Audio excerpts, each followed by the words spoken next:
Bonjour à tous, on va prendre en main aujourd'hui, tester un petit peu le Samsung Galaxy S5 Mini. Alors, on va le comparer au Galaxy S5 notamment et un petit peu au S4 Mini, duquel il est le successeur.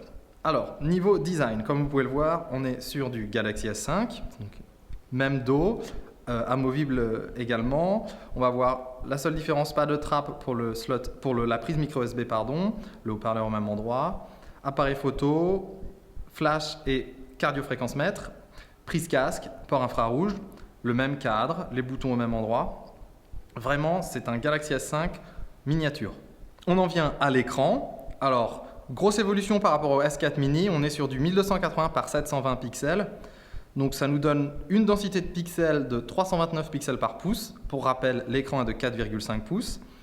C'est beaucoup mieux que le S4 Mini qui lui pêchait vraiment sur ce point précis.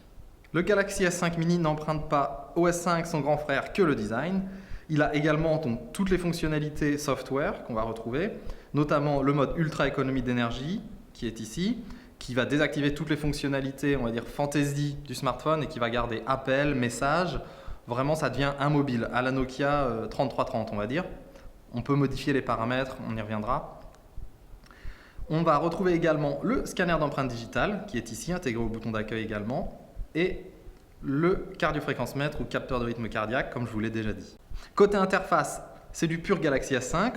On a donc le même menu de notification, les mêmes paramètres rapides que l'on peut modifier. Je vous invite à jeter un œil à notre vidéo sur les trucs et astuces. Niveau performance, je vais vous montrer un petit peu la navigation sur ce S5 Mini. En fait, honnêtement, c'est très bon, c'est mieux que le S4 Mini qui avait parfois, il faut le dire, des petits ralentissements.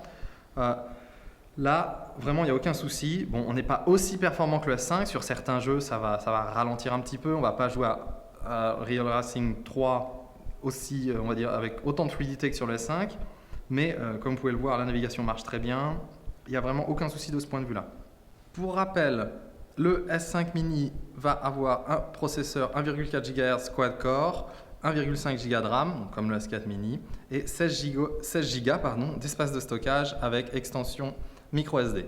En ce qui concerne l'appareil photo du Galaxy S5 Mini, je vous invite à lire notre test, notre premier test qu'on a fait. Vous y verrez les photos, ce sera un peu plus parlant que ici. Sachez tout de même qu'il fait 8 mégapixels au format 4 tiers et 6 mégapixels en 16 neuvième. C'est pas le meilleur appareil photo des smartphones Android, c'est clair, c'est moins bien que le S5, mais pour un mini, c'est probablement ce qui se fait de mieux actuellement. Les couleurs sont bien respectées, il y a un beau contraste, c'est pas mal. Le mode HDR également est efficace. Et les photos en basse luminosité vont être un peu mieux que ce qu'on va retrouver sur le S4 Mini. Niveau batterie, on a 2100 mAh, c'est un petit peu plus que le S4 Mini.